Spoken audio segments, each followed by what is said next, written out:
This is in front of our house. That's across the street from the church. It's apartments. This is our snowstorm for many, many years. I don't know how long it's been. And it's cold outside. That's Richard and Ellen's car. And we are basically snowed in. We are not going anywhere. We have basically a foot of snow, maybe more. And it's January 30th, 2010, Saturday morning.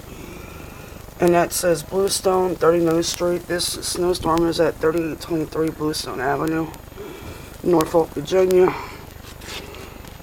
And this is, like I said, outside of our house. That's a couple cars. That's a tree.